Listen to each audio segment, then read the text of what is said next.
All right, welcome back, traders. John Caruso here, May 30th. We are doing a quick video after the bell here. This might be viewable tomorrow, May 31st, but we're going to take a look at the S&P 500.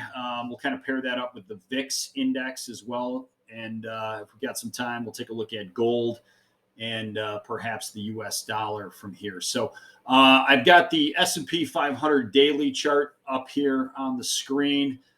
Clearly, we had that big push higher on Friday. I think that was post the NVIDIA earnings that came out after the bell on Thursday. And I believe the market was also pricing in the idea that we were going to get some sort of resolution to the debt ceiling over the weekend. Precisely, we did. I suppose we have a deal in theory. It still hasn't been voted on. But clearly, the price action is to the upside here in the S&P 500. We did see that gap higher on Sunday evening following the debt deal at 42.39. Market gave some back here today. We finished about 26 points lower from that gap open on Sunday. So what I think is going to happen from here, of course, you can see the support zone down in here that we had drawn in. We did test the top of that zone before we pushed higher into the end of last week. What I think is going to happen here is we're going to probably go through a little bit of a period of digestion of this move. Of course, it's still fairly new that we're above this 4,200 level. It's been a level that's really been the market's bugaboo for the last several months. You can see the multiple tests of 4,200, and each one of them failed. Now we do get a convincing close above 4,200 last week.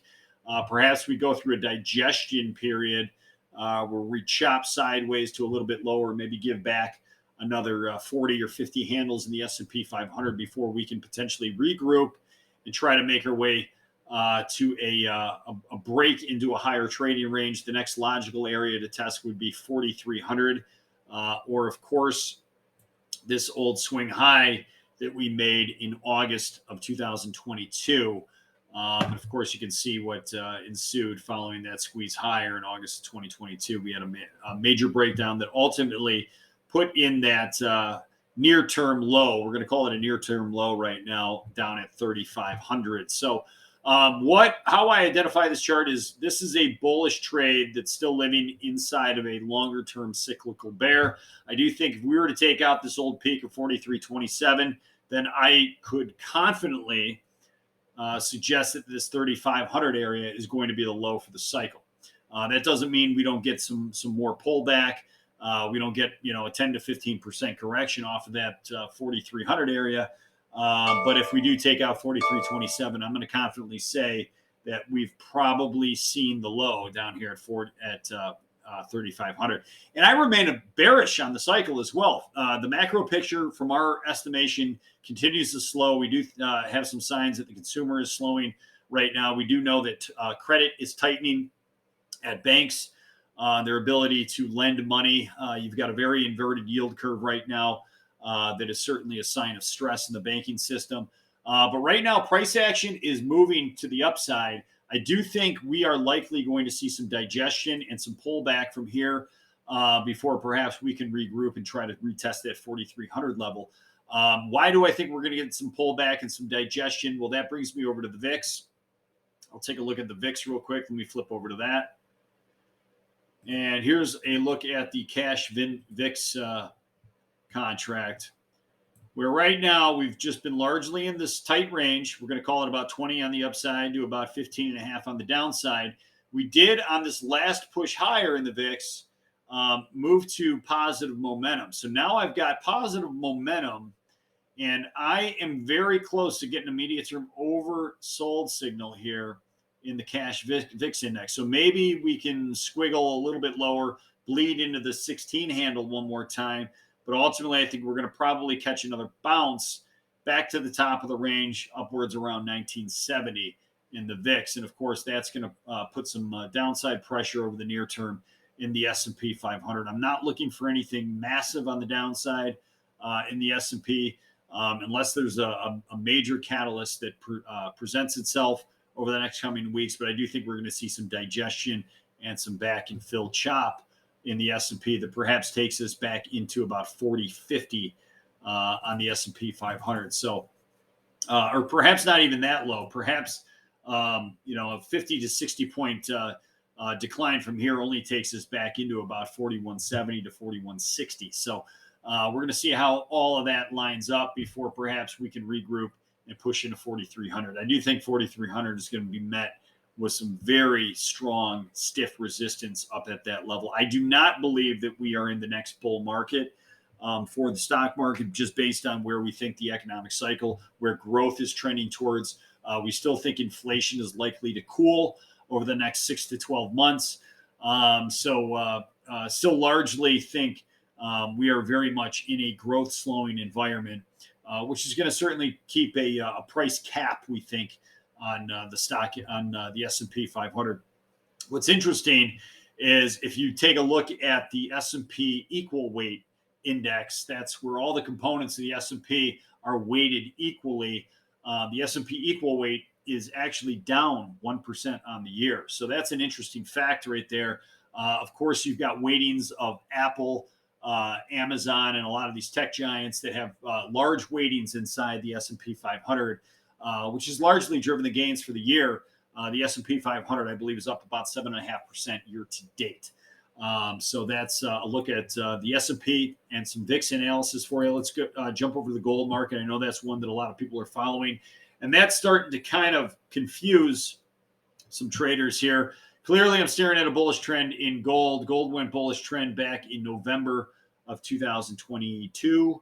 Of course, when we saw this big push over here through this old swing high, market just absolutely took off from there. So now we saw that spike high up at 2085 that was following the FOMC, the most recent FOMC meeting, and the market has rejected higher prices, rejected once again all-time highs, and we find ourselves kind of slogging lower in the gold market. So gold, perhaps I do have negative momentum right here. I am getting an immediate term overbought signal. Perhaps we get a little bit of a wiggle down here, try to regather, regroup, and retest 2004. How it responds off of 2004, which is the center line of the Bollinger Band, and coincidentally the 50-day moving average. I think that's going to be very interesting to see how the market, whether or not it takes to that level or not, or rejects and starts to rotate back to the downside. There is something that's bothering me in the gold market, aside from the newfound strength in the U.S. dollar, and of course the recent rise we've seen in the 2-year and the 10-year yield. One thing that's bothering me about gold is if you pull up the monthly chart, and I know I've got some drawings on here that might be kind of hard to see, but this big rejection here, this candle right here, clearly a rejection, and then this candle for the second month in a row, we get that massive rejection. We're actually down on the month in gold. This action bothers me. That tells me that we still might, after maybe another push into 2000, we might have another battle down along 1900 that we're going to have to fight before perhaps this market can regroup and take us higher into all-time highs. I do think ultimately you will see another all-time high in the price of gold over the next 6 to 12 months. That's a long time frame, I know. But this action here on the monthly and the longer term chart is really kind of bothering me. Clearly, we're getting rejections of higher prices. So we're going to watch that very closely. I'm going to watch the midpoint of the large thrust higher that we saw in March. That midpoint comes in about 1915. So still might have some more downside levels to negotiate with before gold can ultimately regroup and push higher. The other thing that's really bothering me with gold, obviously the newfound strength in the U.S. dollar. And of course, this the latest push higher in interest rates. We know that the Fed right now, the market's trying to price the Fed in to raising another 25 bips in June, which takes us to 5.5% in the Fed funds. And we're going to be keeping a close eye on the odds for another rate increase, 25 bips in July as well. Right now, that's a low probability trade. But the probabilities of another 25 basis points that takes us to 575 in July, they are rising. We've got a 28% probability that happens. That is up from 23%, I believe, at the end of last week. So you got to keep an eye on the July FOMC probabilities of them raising again. So some very interesting developments that are coming down the road here. I do believe the macro picture is becoming more clear. We're going to get more evidence perhaps this week as to what's happening with the jobs markets. Tomorrow we do get the JOLTS report that's due out. And then, of course, at the end of the week, we get the big kahuna, which is the May non-farm payrolls number. We're going to see how markets respond to that, and we're going to get some more clues about the cycle as to whether or not you've got the unemployment picture or the employment picture is beginning to slow, which is going to be a big bellwether. If we start to see that, that's going to be a big bellwether or harbinger, I should say, for some more economic pain to come over the course of, we'll say, the next 6 to 12 months. We do have the view that the consumer is slowing, the cycle is slowing. One of the last shoes to drop. Credit is also tightening, of course, with the stress on the yield curve. The inverted yield curve is a sign that there's clear stress inside the banking system. So credit is tightening, largely the lifeblood of the economy. People's ability to borrow money, buy homes, start businesses, things of that nature. That we are starting to see evidence that credit is tightening, which certainly I don't think the market can ignore for too much longer. So that's what we're looking at. That's a quick look at the S&P, the VIX, the gold, and a little hit on the dollar and interest rates as well. So best of luck to everybody out there. If you have any questions, feel free to ping me at jcaruso@rgofutures.com. Best of luck. We'll catch you back here next time. Take care.